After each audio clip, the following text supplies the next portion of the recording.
Hey, this is Mike Robbins. Thanks so much for joining me for this episode of the podcast. Hope you're doing well, you, your family, your team, everyone around you. I want to talk today about our relationship with ourselves and being more gentle with ourselves as much as we can. I've thought about this a lot over the years and I've written about it extensively and talked about it here on the podcast a lot, but I think the most important human relationship we have is the one with ourselves. And for the most part, we don't do a great job of really nurturing a healthy relationship with ourselves. My book, Nothing Changes Until You Do, is all about self compassion, self acceptance, self appreciation. And I think today, where there's so much change, there's so much disruption, there's so much chaos, there's so much uncertainty in the world, whether we're talking about what's happening politically and socially, whether we're talking about what's happening economically, whether we're talking about what's happening technologically or business wise. Um, I think when I get scared, and when I talk to other people, as they're scared too, there's a tendency to turn that fear and that stress in on ourselves. I think I was with a group of colleagues recently, and we were doing a mastermind event, and we were all, getting some coaching and giving some feedback to each other, and just talking about our businesses and what was going on. And what was interesting is, as everyone came with a business question or a business challenge, as often is the case, it turned into a lot of personal sharing and almost like a group therapy session where we were talking about fears and traumas and childhood wounds and parents and and I was sitting there thinking to myself, like, here's a group of people who I know and trust and respect and admire who are, passionate about helping other people and passionate about committed to their own growth and development. I mean, again, not perfect, any of us, right? But just, and I was listening to the story, and person after person after person was just in some way, shape, or form, just being really hard on themselves and criticizing themselves and thinking that they weren't good enough or they weren't smart enough or they weren't successful enough or they weren't attractive enough or fill in the blank enough, right? And it's like I see this all the time underneath some of the business challenges that I'm, asked to support the people and leaders and teams that I work with. There's usually personal stuff going on, right? Stuff in people's marriages and families and health stuff and kid stuff and life stuff, right? But at the core of a lot of that is this sense that we're not enough, right? And you've probably heard me talk about this before. Eleanor, my counselor, talks to me about this a lot, and she said to me a number of years ago, but she said, the child within us is asking, am I getting enough? Right? The adolescent within us is asking, am I good enough? And the young adult in us is asking, am I doing enough? Right? Am I getting enough? Am I good enough? Am I doing enough? And usually, right, when we're in those places, and again, you think of that yourself as a child, or you think of yourself as an adolescent, or you think of yourself as a young adult. Now, look, your life was probably different than my life. You might have had different circumstances. Maybe they were, more positive circumstances than mine, or maybe less so. Again, we could argue it's subjective, right? But some of us have really difficult, challenging, traumatic experiences growing up. Some of us have less traumatic experiences, but we usually experience a certain level of pain or disappointment or trauma, big T trauma, little t trauma, however we want to describe it. But what Eleanor often says to me is the adult in you, the wise adult, the spiritual adult, the grounded version of yourself says, yes, you're getting enough, you're good enough, you're doing enough. And so much of this has to do with how we relate to ourselves. I was saying to Michelle this morning that I'm working on some things right now in my business and my life and really up on my growth edge in some really exciting ways. Some of what's coming up, as often is the case when we're really kind of leaning into our growth edge, is challenging, is kind of right up in my face in certain ways. But I said to Michelle, I was like, I want to see if I can really lean into my growing edges with respect to business, with respect to money, with respect to value and certain things that are coming up. But I want to see if I can do it with an even deeper level of kindness, of compassion, of grace, of appreciation for myself. Because I have a tendency, maybe you can relate to this, like when I notice something, I was talking about this a couple weeks ago, the gap and the gain, right? I tend to focus a lot more on the gap than the gain, like where I want to go to or what's between, what's missing, what's here I am here and there I want to be over there.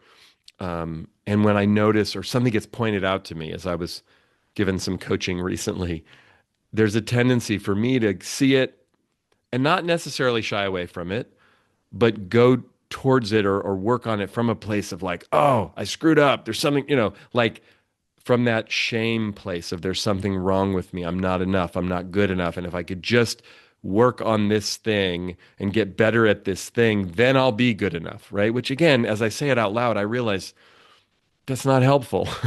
That's not the way that it works. But what if we could be gentle with ourselves, regardless of what's going on?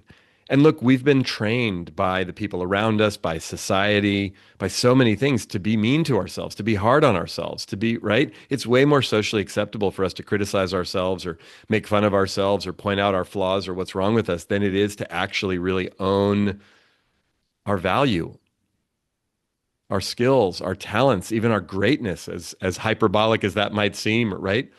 But really owning who we are and owning again and owning our greatness doesn't mean that we're right all the time, doesn't mean that we're perfect, doesn't mean that we don't have, flaws and don't make mistakes and don't do things that we regret. Of course not. But what if we could stop being so mean to ourselves? What if we could stop being so hard on ourselves? What if we could stop expecting ourselves to be experts at things that we're just learning? Right? I find myself in this moment right now with so much happening in the world, moving so quickly and so much uncertainty and chaos, and trying to figure out how do I embrace artificial intelligence and what does that mean, and how do I both utilize it for myself personally and for my business and for our clients, and then how do I help our clients who are navigating this and all the fear that people have about what's going to happen and how's the world going to look and what's this going to do for jobs, and what does the future look like for our daughters who are 19 and 17? I mean, all the things that swirl around in my head and so many other things. The state of the country, the state of the world, the state of the economy. And as I look at those things or I question those things or I listen to other people, I sometimes have a tendency, maybe you can relate to this, where I compare myself to other people and I think, oh, they've got it figured out, or they know what they're doing, or they're asking the right questions, or they're doing the right things. And I'm over here flailing around, bumping my head against the wall. But there's that notion of like we compare our insides to other people's outsides and they don't match up. Everybody's dealing with stuff. Everybody's trying to figure things out. I was listening to a podcast episode recently, and it was with my friend Chip Conley, and he was interviewing Rob Bell. Two men I really respect and admire. I don't know Rob personally, although I've seen him speak a couple times. I do know Chip. They're both fantastic humans and thought leaders and teachers and authors, and but they were talking about AI. And Rob was talking about his son, who I think is in his early 20s. And he said his son was kind of freaking out about AI. But then his son said to him, hey, Gosling too. And then Chip was like, what does that mean? He goes, well, my son, whenever he gets stressed out about something or worried about something happening in the world, he thinks of like the coolest guy he can think of. In this case, it was Ryan Gosling, the actor. And he was like, Gosling's got to figure this out too, right? Like, it was kind of a funny way to basically say we're all in this together.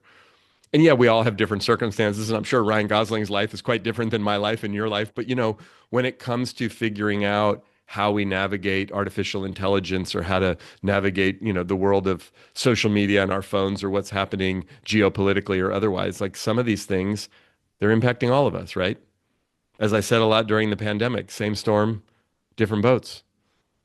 And yet, I mean, during COVID, it's like we were all locked down. We were all dealing with that macro circumstance. But there are a lot of things that do happen in life or in our businesses or in our families that are these kind of macro things that are impacting us. And yeah, they're going to impact each of us a little bit differently based on our personality, based on our situation, based on our role, based on our skill set, based on our health, based on our finances, based on a whole bunch of things. But at the end of the day, it's not the circumstances, it's us. And what if you and I could be even more kind, more gentle, more compassionate, more loving, more trusting, more understanding of ourselves. And that doesn't mean we don't hold a high standard. That doesn't mean we don't challenge ourselves. That doesn't mean we don't interrogate some of our assumptions or beliefs to really check in. Is that still true for me? That doesn't mean we don't hold ourselves accountable or we don't call ourselves out. We can do all of those things, but we can do them with kindness. We can do them with care. We can do them with compassion. We can do them with love. I have a friend named Karen Drucker who's an amazing singer-songwriter, and she sings a lot in New Thought churches, Unity churches, and Centers for Spiritual Living here in the Bay Area. She lives here, but around the country. And she has these great songs that are filled with affirmations. There's mantras and chants in the songs, and I love her music. It's fantastic. I'll put a link in the show notes to her website because she's great. If you're not familiar with Karen, I highly recommend her music. And she has a song that's called Gentle with Myself. And I love, love, love that song. And I sometimes will play it when I'm feeling scared or I'm feeling stressed or I'm noticing myself being really hard on myself.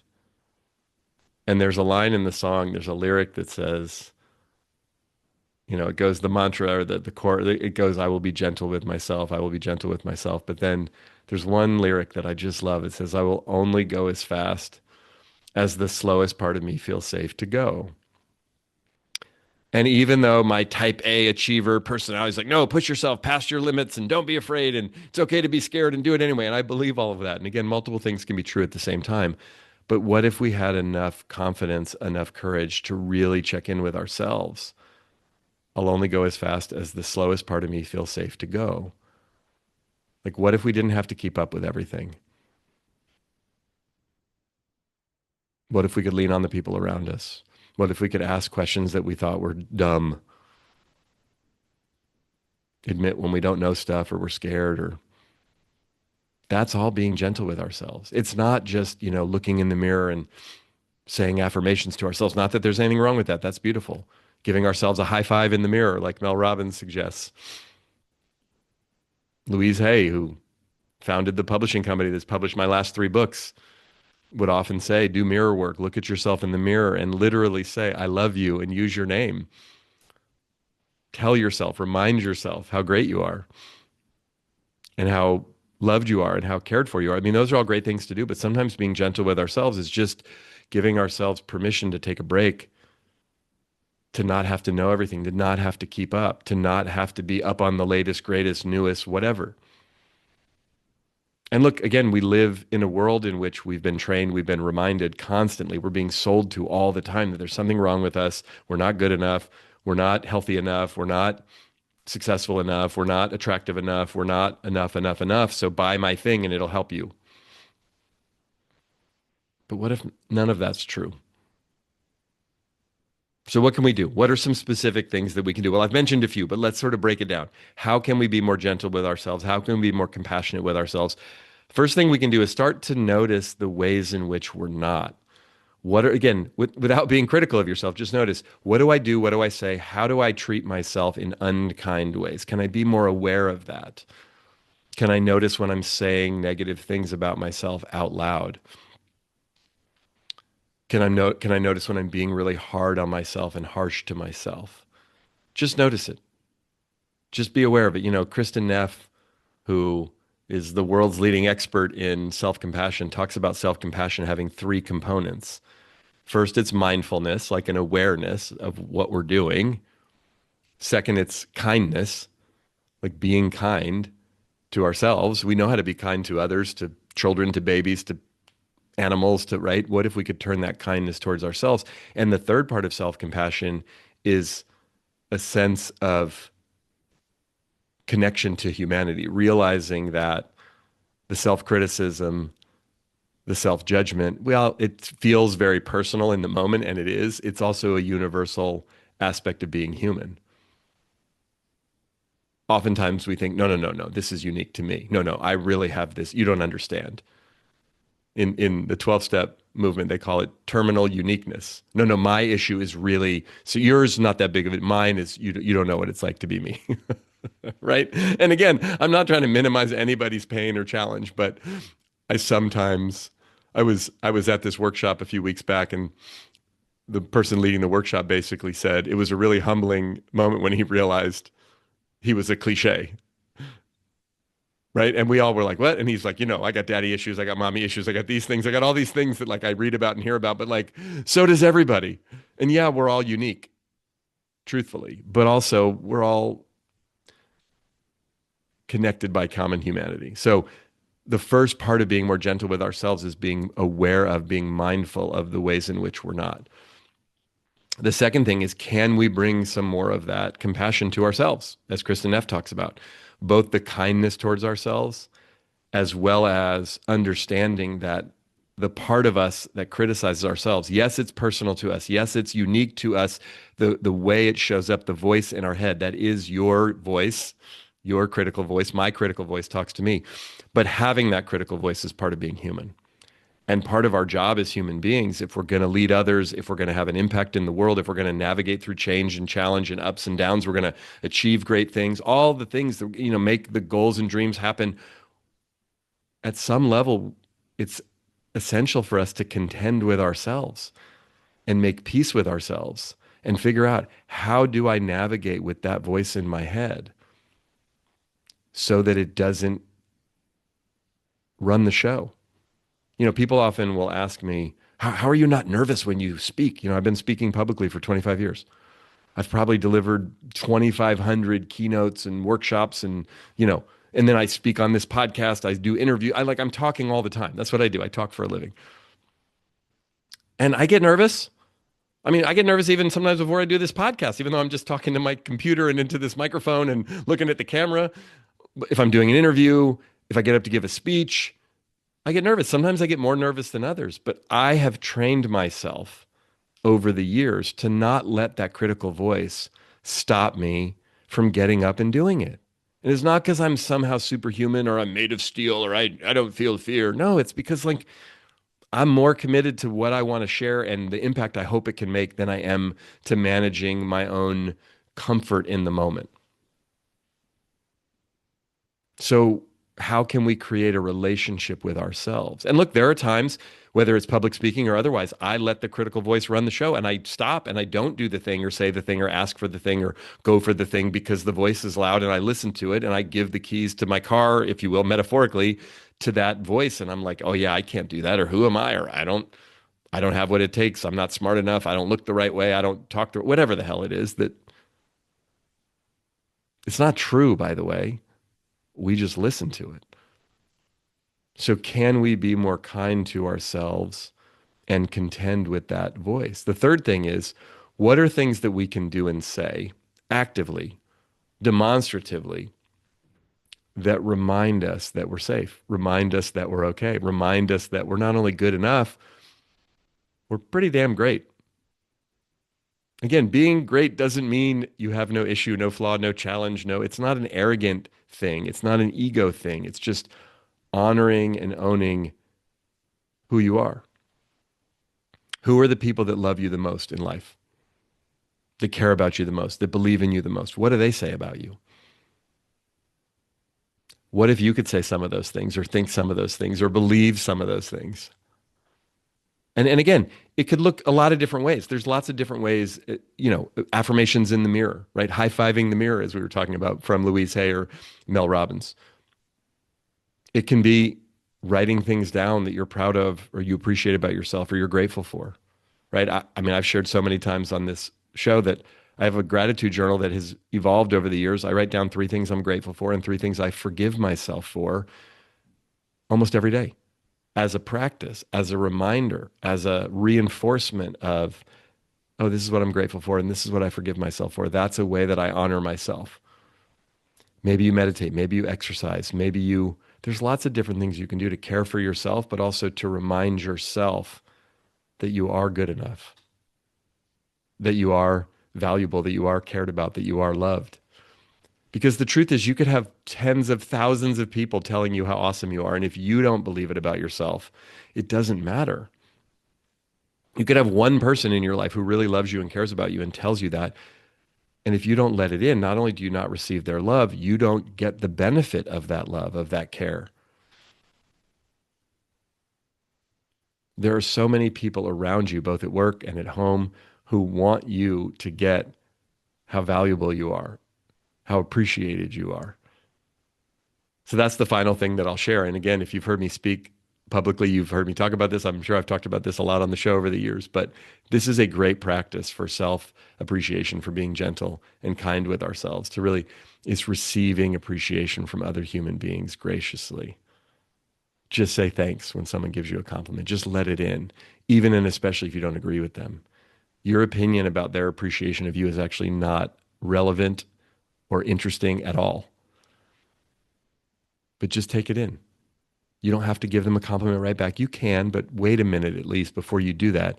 And you definitely don't have to discount their, oh no, stop. What do you? They're giving you a gift. Your job is to receive the gift and see if you can integrate it. See if you can start to believe it about yourself. When people appreciate me or acknowledge me for things that I don't agree with, I try really hard not to correct them or argue with them, or I'll often think to myself, whether they do it in person or they do it by email or on the phone or whatever, however it comes through, I will try to say to myself, huh, that's interesting. I don't think that about myself. Maybe I should, because that's a better opinion than the one that I currently have. Being gentle with ourselves, being compassionate with ourselves, being kind with ourselves, being appreciative and loving of ourselves, it's a choice and it's subjective. It's not based on facts or data. It's based on what we choose to focus on about ourselves. If you want to focus on all the things you think are wrong with you and are not good enough about you and could be better and need to be improved and all of that, like, okay, go for it. And if you want to or are willing to allow yourself to look at, focus on, pay attention to, acknowledge some of the things that you really appreciate about yourself, some of the ways that you show up for others and the courage that you demonstrate. It's just a different experience of how we relate to ourselves. And how we relate to ourselves has everything to do with how we relate to others. We don't see other people as they are, we see them as we are. So the kinder you are to yourself, the more compassionate you are to yourself, the more gentle you are with yourself, the more authentically gentle and kind and compassionate and appreciative you can be of others. So, with all that's going on right now, whenever you're watching or listening to this, there's probably a lot going on. There definitely is right in the moment that I'm recording this. One of the best things we can do is be gentle with ourselves in the midst of the various storms that are swirling around us. Thanks for watching. Thanks for listening. As always, I appreciate it. Feel free to check out the show notes for links to connect with me on social media and to learn more about me and my work. Best place to do that is at our website, which is mike-robbins.com. Until next time, keep bringing your whole self to work and to life. And remember, we're all in this thing together.